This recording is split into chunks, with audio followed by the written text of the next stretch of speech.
Estamos aqui para a nossa aula 1, Direitos e Garantias Fundamentais, contido no artigo 5º da Constituição Federal.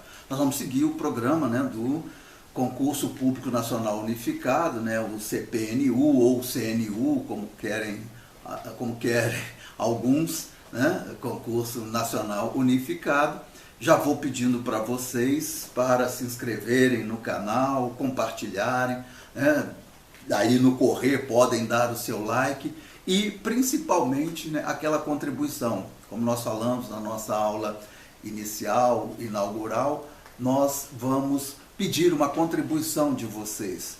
Estará na tela, nossa chave Pix, e se você puder contribuir após a aula, se gostar, fique à vontade, na quantia que queira, na quantia que possa.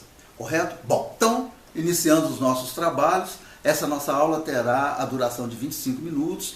Geralmente vocês sempre terão 2 vídeos de 25 minutos, isso fará com que tenhamos uma aula dia de 50 minutos, que é o que acontece regularmente na jornada de professores, correto? Mas cada 25 minutos caracterizará uma aula, perfeito? Bom, então vamos começar. Nós vamos falar dentro do programa de Direitos e Garantias Fundamentais. Eu quero apenas fazer uma pequena introdução em relação à nossa Constituição, a Constituição Cidadã, a Constituição de 1988, fundamental. Ela surge no período de redemocratização, após o longo espaço de tempo trazido os governos militares que tivemos no país. Então, em 1987, é trazida a Assembleia Constituinte, correto? A Assembleia Constituinte faz um grande trabalho, capitaneada pelo, então, deputado presidente da Câmara, Ulisses Guimarães, e audiências públicas, debate público, a sociedade é chamada para esse novo conjunto de regulações para a vida coletiva no Brasil. E em 1988, mais precisamente 5 de outubro de 1988, a Constituição é promulgada. É chamada de Constituição Cidadã. É uma Constituição que ela é, por característica, analítica. O que significa isso? Significa que essa Constituição ela é muito detalhista. Ela traz de forma bem específica direitos e nós vamos ver também garantias. Então isso é fundamental, isso é importante para uma sociedade como a nossa. Perceberam? E vocês verão isso exatamente, a parte que eu mais gosto da Constituição é exatamente aquela que diz respeito ao artigo 5º, Direitos e Garantias Fundamentais, porque aqui nós temos a possibilidade exatamente de trazer o nosso cotidiano. Tá? Vocês perceberão isso. Eu gosto de utilizar as figuras do cotidiano exatamente para que você possa entender melhor a questão da disciplina. Perceberam? Tá? Então, para aqueles que não são do direito, isso pode ser muito importante para um entendimento melhor.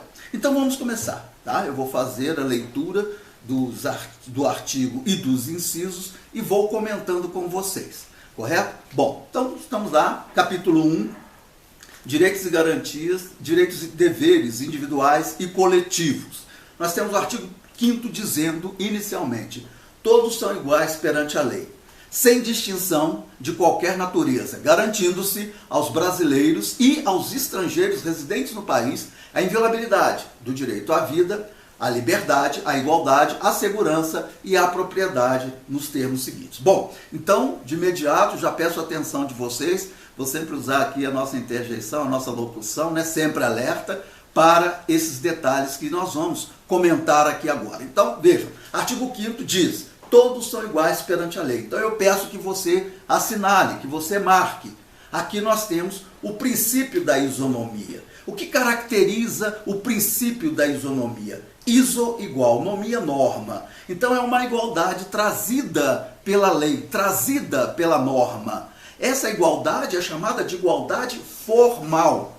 ela busca, ela quer chegar a uma igualdade material, correto? Ou seja, né, aquela expectativa, aquela possibilidade de que todos sejam iguais perante a lei, materialmente falando, correto? Aqui entram as questões que envolvem a equidade, é dar a cada um, né, segundo sua necessidade, tratar os desiguais na medida de sua desigualdade. Então, de imediato, guardem isso, aqui quando a Constituição diz que todos são iguais perante a lei, nós estamos falando do princípio da isonomia, sem distinção de qualquer natureza. A Constituição está dizendo que nós não podemos distinguir.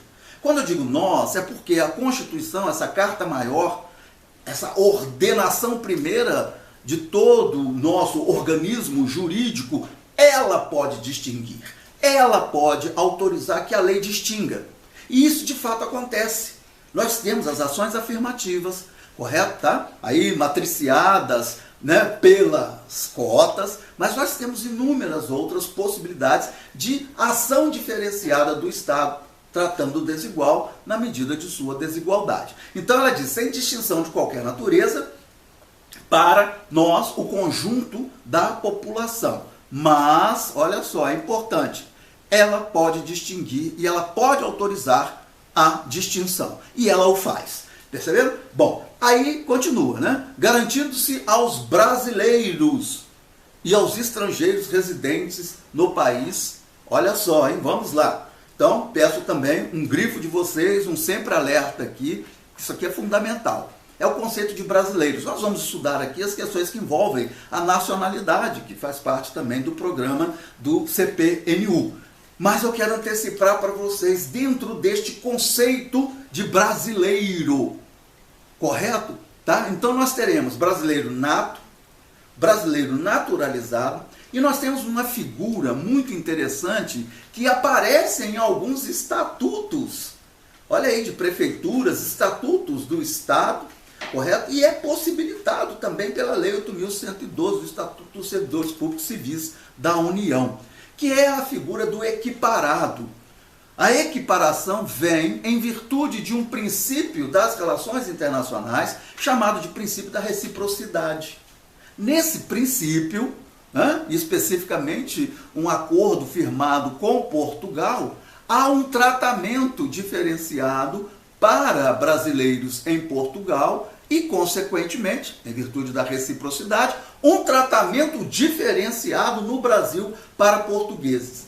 Ganha essa nomenclatura de equiparados, por quê? Porque ele não perde sua nacionalidade. Nós vamos estudar a questão da nacionalidade e vocês vão ver que tem alguns detalhes.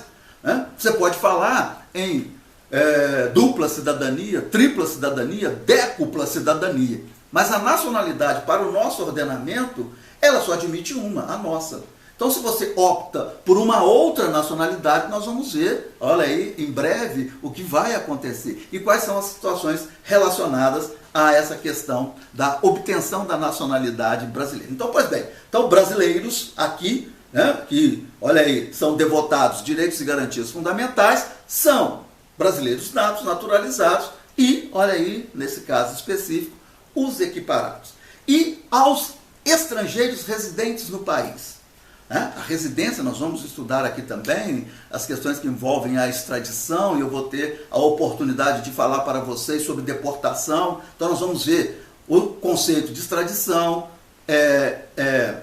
deportação e expulsão. Vocês verão a distinção. Então, o estrangeiro residente no país significa que ele tem uma autorização legal para estar.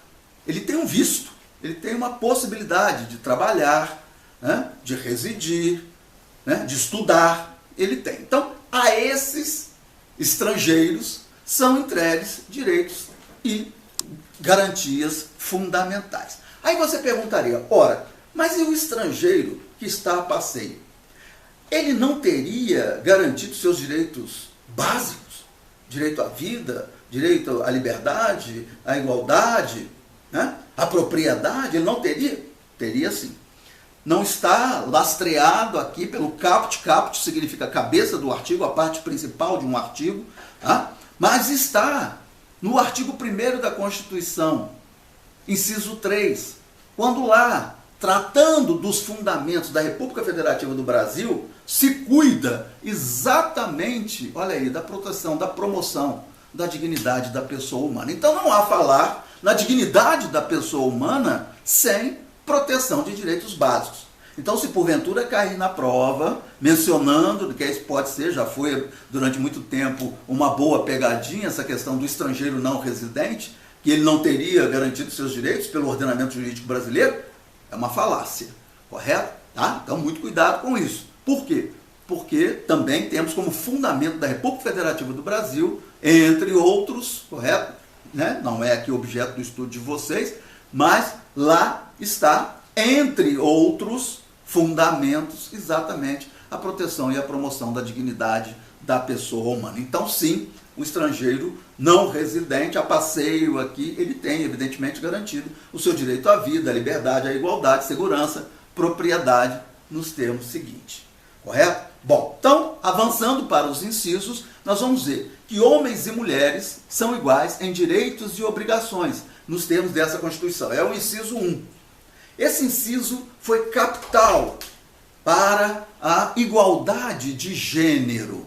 Nós sabemos que, infelizmente, né, por questões históricas, né, extremamente danosas, nós temos diferenças mil entre homens e mulheres, principalmente nas relações que envolvem trabalho, nas relações que envolvem a economia. Então, isso repercutiu. Né? Quando a gente fala que homens e mulheres são iguais em direitos e obrigações, a gente lembra daquela questão de todos são iguais perante a lei. Homem e mulher, né, materialmente falando, são distintos, mas formalmente falando, à luz da lei, são iguais. Perceberam? Tá? Essa é a igualdade que vai exatamente levar à possibilidade de igualdade de direitos e obrigações. Isso repercutiu principalmente no Código Civil. Então nós tínhamos no Código Civil, e isso se espraiava, né, para outras legislações, a questão que envolvia o pátrio poder, correto? Né? A cabeça do casal, que geralmente era exercida pelo homem, essa posição. Tá claro? Tá? Então isso acaba, isso deixa de existir. Então, ao invés do pátrio poder, se inaugura o poder familiar, que pode ser exercido pelo pai, pela mãe, por ambos, por um irmão mais velho em relação ao mais novo, enfim, né? Você pode ter no núcleo familiar, nos arranjos familiares, né, várias pessoas exercendo essa posição de, vamos dizer, comando, de direção daquele núcleo, correto? Tá? Então, fundamental esse inciso 1 da Constituição. No inciso 2, olha só, hein, nós vamos falar um negócio muito importante no inciso 2, que ninguém será obrigado a fazer ou deixar de fazer alguma coisa, senão em virtude de lei. Estamos diante do clássico, do fundamental, daquele que lembra o nosso contrato social, aquilo que nos liga enquanto coletividade. Percebe? É o princípio da legalidade. Todos nós estamos, por estarmos nesse conjunto social, submetidos à lei. A lei. Ninguém está acima da lei. O princípio da legalidade, ele é a expressão, a concretude do contrato social. É um contrato que firmamos. Uma pergunta insinuante que eu coloco sempre para os meus alunos é a seguinte, eu vou levar para vocês, espero que reflitam sobre ela, mas eu já vou dar a resposta agora, correto? Essa pergunta é, existe liberdade absoluta? Existe liberdade absoluta? Provavelmente você dirá, não, claro que não, evidentemente que não, mas existe sim.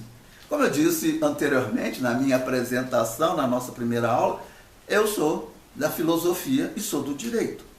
Então, de fato, a nossa liberdade, o nosso ato de liberdade, ele é absoluto. Ele é absoluto. A gente abre mão, ou abrimos mão, correto? Simbolicamente falando, num dado momento histórico, abrimos mão de uma parcela de nossa liberdade para vivermos em sociedade, correto? Sob a proteção, a tutela do Estado. Então, essa entidade supra-humana que foi criada por nós, né, ela exige de nós a abertura de parcela, né? Abertura de mão de parcela de nossa liberdade. Correto? Tá claro? Tá? E isso tudo é consumado pelo princípio da legalidade. Então veja, essa questão é tão séria da liberdade absoluta, que nós temos o Código Penal, por exemplo, descrevendo o crime. Então ele diz, matar alguém. Ele não diz, é proibido matar alguém, não deverás matar alguém. Não, ele diz, matar alguém. Porque ele sabe que qualquer um de nós, ainda mais o homicídio, nesse caso, que é um crime comum, qualquer pessoa pode, de fato, cometê-lo. Perceberam? Tá? Então nós temos a liberdade de transgredir a lei. Percebe? É esse o contexto.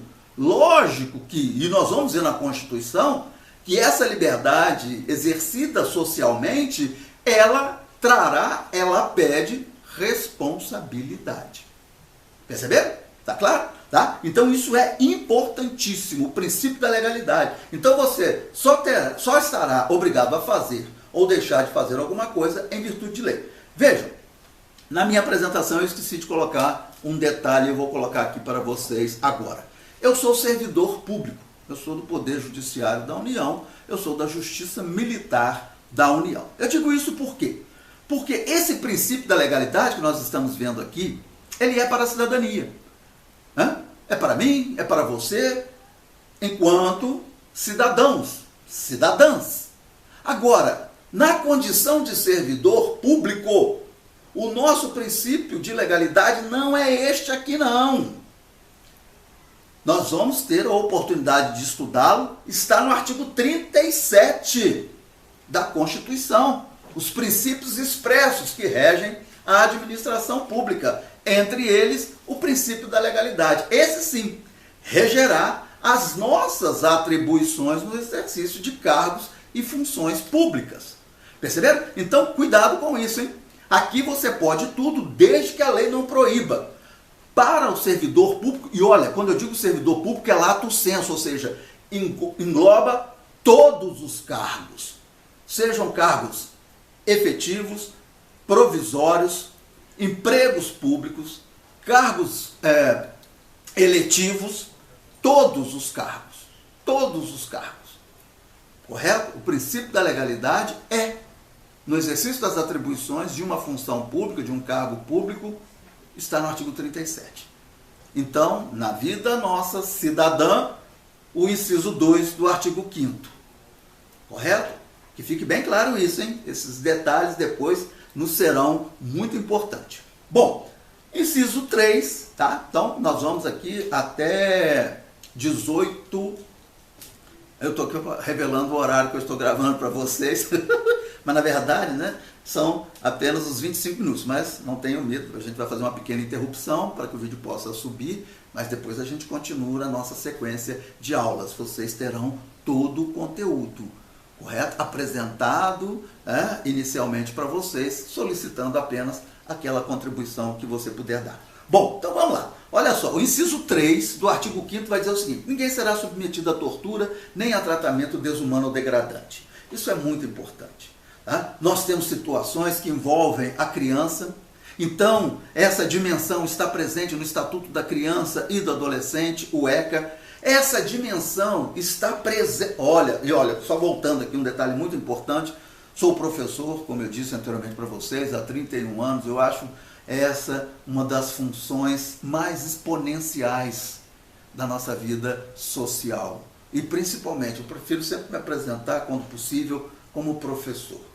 Correto? Eu acho essa função importantíssima. Eu digo isso aqui relacionado a esse inciso 3, porque no ECA fala, olha só, gente, do tratamento desumano ou degradante, ou a própria tortura. Por quê? Essa dimensão está ligada exatamente àquele que tem sob sua guarda, isso é muito importante, sob sua guarda, uma criança, um adolescente, uma pessoa que dependa de cuidados especiais.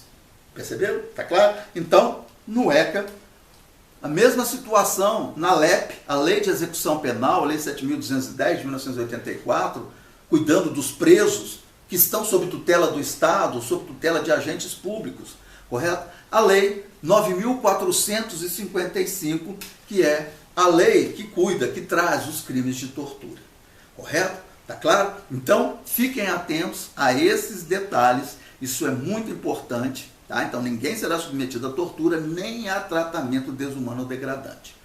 Dentro, né, desse espectro, você tem conceituações muito interessantes. No Estatuto do Idoso também, né, na legislação que cuida da pessoa com deficiência, perceberam? Tá? Então, são pessoas que estão sob a tutela, a proteção de alguém. Tá claro? Bom, nós vamos fazer agora uma pequena interrupção. Eu vou pedir a vocês, né, que aí se inscrevam no nosso canal, deem o like, compartilhe esse vídeo e contribua, né, se porventura gostaram, né, da aula. Nós vamos dar sequência, essa foi a aula 1 e virá logo a aula 2. Um abraço, muito obrigado.